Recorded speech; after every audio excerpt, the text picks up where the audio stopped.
Ayan guys, so makakapag-start na tayong mag-vlog. Pinatapos lang natin guys yung kalakasan ng ulan, pero medyo umaambon pa. Hello sa inyo mga kasari, welcome back to my YouTube channel. So for today's video mga kasari, ang isi-share ko sa inyo ay madalas natatanong sa akin ng mga kasari natin at nabasa ko po ito sa comment section. Ito yung madalas nilang katanungan sa akin kung magkano daw ba ang puhunan ko dito sa sari-sari store. So, alam nyo naman po mga kasari, siguro yung kwento nung ako'y nag-start lamang dito sa aking pagtitindahan. Ang pinuhunan ko lamang po dito mga kasari ay 4,200 way back 2018 na medyo nung 2018 mura-mura pa yung mga bilihin noon. So, i-compare naman natin sa ngayon. Yung 4,200 na yon, mga ilang box na lang na paninda yon. So, super bitin siya kung mag-i-start kayo sa ganong halaga. So, share ko sa inyo guys din.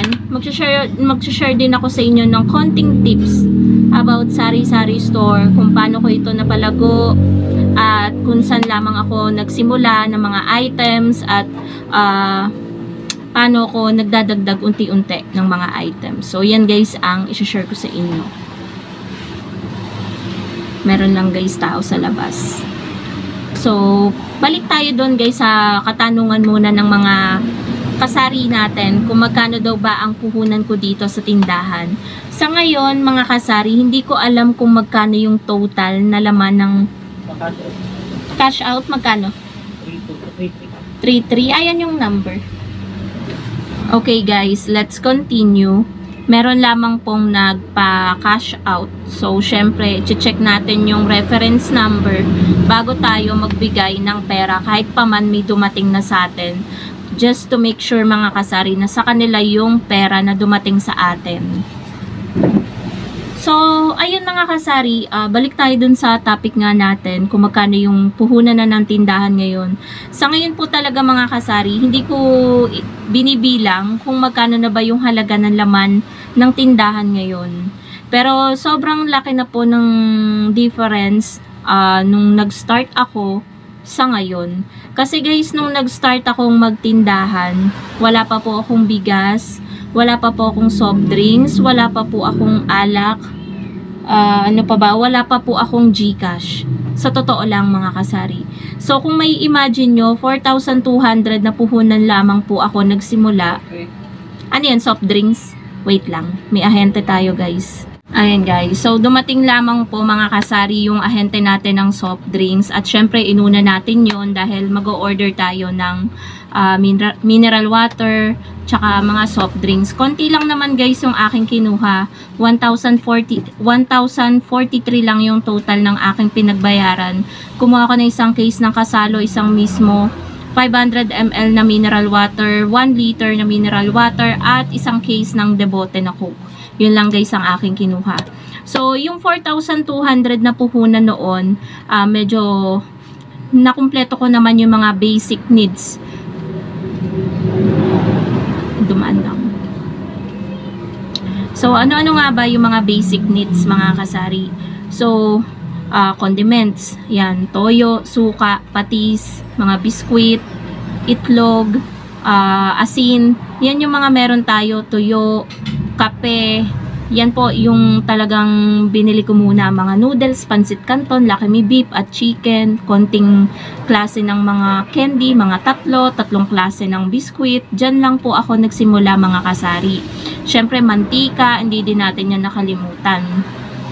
So, noon guys, kapag may namili ng maramihan, ubos agad yung stocks ko. Kaya sa isang linggo, nakaka-4 na pamili ako. Wala po halong biro yun. Pero ngayon mga kasari, bihira na lang kaming mamili, at nagkaroon din kasi ako ng iba't ibang ahente. So, napakarami nating ahente dito sa tindahan. Kaya napakalaking tulong din po sa pagsisimula natin noon na paunti-unti tayo nagkakaroon ng ahente. Hanggang ngayon, meron tayong ahente. So, kung saan nyo naman po, kung tatanungin nyo naman po mga kasari, saan mo ba nakuha yung puhunan mo sa alak? Saan mo ba nakuha yung puhunan mo sa GCash? Saan mo ba nakuha yung puhunan mo sa bigas?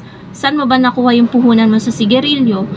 Yun po mga kasari, yung mga puhunan ko Doon lang po talaga yon nanggaling sa 4,200 na puhunan. Ibig kong sabihin mga kasari, sa 4,200 na puhunan, habang tumatagal naman, dumadami yung paninda natin, dumadami yung customer natin, lumalaki yung demand sa atin ni customer. Kaya po, ang ginagawa ko mga kasari, kunwari may naghanap sa akin ng Emperador or ng Red Horse, talagang nag-iisip ako kung paano ako makakapag-provide kahit per piraso muna or isang case muna yung mabili ko. So, dun po siya nag-start. Gaya noon po, may nagre-request sa akin na magbenta ka naman ng Red Horse. So, nag-start ako guys, nung nakaipon ako ng maliit na puhunan, makabili man lang ng isang case. Yung tuwang-tuwa na ako guys nung nakabili ako ng isang case. Tapos nung tumubo yung isang case, mga nakailang bili tayo ng isang case, nakabili naman tayo ng 2 case hanggang sa dumami na ng dumami. Tapos guys, sa sigarilyo, paano ko naman napadami yung sigarilyo, saan nakukumuha? Syempre mga kasari, dun din sa kakarampot na kinikita natin nung tayo ay nagsimula. Nag-start lang po ako sa isang kaha ng Mighty, isang kaha ng Marlboro, nung time na yon. Pero ngayon po, nakakabili na po tayo ng rim-rim. Kasi nakatulong din po mga kasari na yung benta natin sa sigarilyo is nakabukod. Yung benta ng sigarilyo, doon lang lahat ilalagay. Kung ano yung kita nun, pambili na ulit ng another sigarilyo. Kaya hanggang ngayon mga kasari, na-maintain natin na maayos yung pamamalakad natin sa sigarilyo. And yung sa bigas naman po mga kasari, hindi naman po karamihan yung ano ko sa bigas eh. Bumibili lang ako ng hanggang 3 sako, hanggang ganun lang dahil hindi naman ano. Pero kung tatanungin nyo din po kung saan nanggaling yun, dito din po sa kita ng tindahan. Kasi habang tumatagal naman mga kasari, di ba, dumadami yung customer natin, dumadami yung paninda natin, di ibig sabihin, lumalaki din po kahit papano yung kinikita po natin sa tindahan. Plus, nakatulong pa po dyan na nagkaroon tayo ng GCash. So, yung GCash, minsan guys, mas malaki pa yung kita ng GCash kaysa sa tindahan. Aminin po natin yan. Sa GCash, kaya natin kitain ang 1,000 mahigit, 2,000 sa isang araw. Linis na kita na po yun sa GCash. Pero sa tindahan, hindi po tayo kikita ng ganun kalaki. Kasi magkano lang po yung ipinapatong natin bawat produkto, 'di ba? Piso, 2 piso, 5 piso. Hindi naman naabot ng 10 piso isang item eh. Depende guys kung gaano kalaki yung puhunan. Sa alak tayo nagpapatong ng ganun kalaki, 10 piso ganyan. Pero sa ibang items hindi. Sa alak lang tayo bumabawi.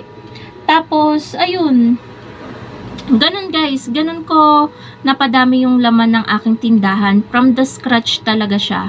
And kung tatanungin nyo ako saan galing yung puhunan ng GCash, dito lang din guys, nag-start ako, na-share ko yan din sa inyo at na-vlog ko yan na nagsimula lamang po ako sa 500 pesos at wala pa po ako nung cash in, cash out. Nag-start po talaga ako sa paglo-load lamang.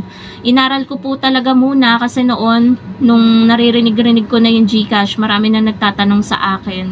Sinasabi ko wala. So sabi ko, ano ba ang pagkakaiba ng cash in at cash out? So pinanood ko guys sa YouTube at ayun, nalaman ko, nag-try na ako at nagsimula na akong kahit maliliit na amount, nag-start na akong mag-cash in, cash out dito. At hanggang ngayon guys, ayun, ang laking tulong ng cash in at cash out.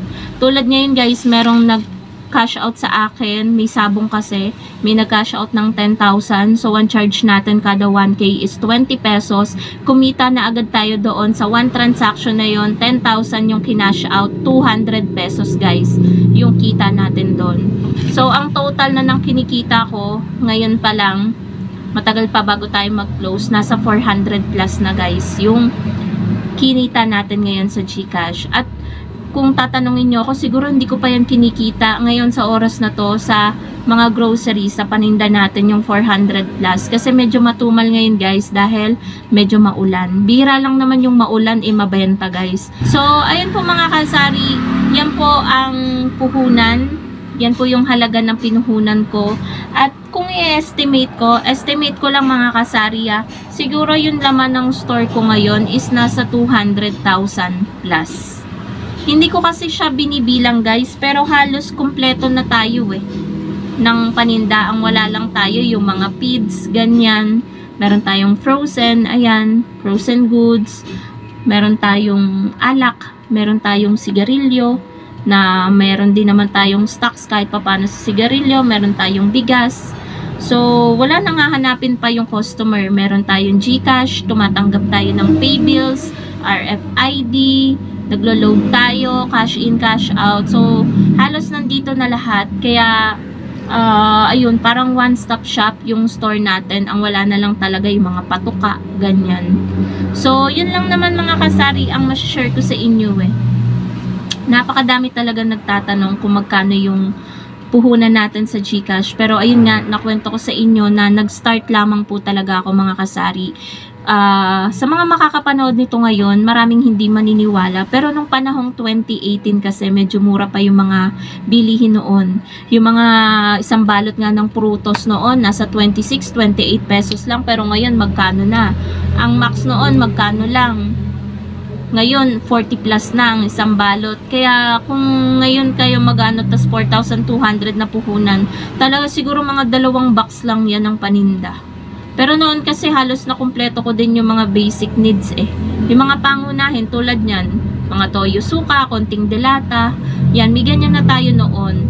At nakapag-vlog din ako nyan mga kasari kung ano yung itsura noon ng sari-sari store nung nasa kubo pa lang siya noon, yung Ponda na tinatawag ko. Ayan, marami ding nakapanood nun, alaki ng views nun guys. So yun lang guys ang ating vlog for today.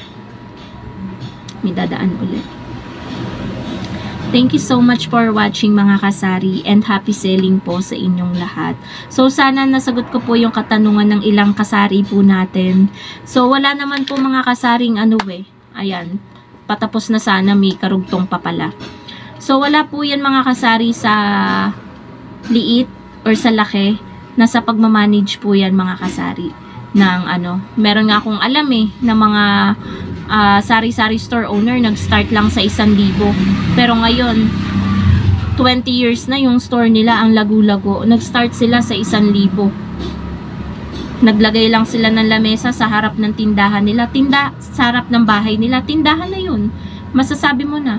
O kaya buksan mo lang yung bintana mo, magsabit ka ng mga paninda, tindahan na yan. So, wala yan guys sa liit ng puhunan. Nasa tiyaga, nasa tamang pagro-rolling ng pera, and sipag at tiyaga, yun lang talaga. So, yun lang mga kasari. Bye!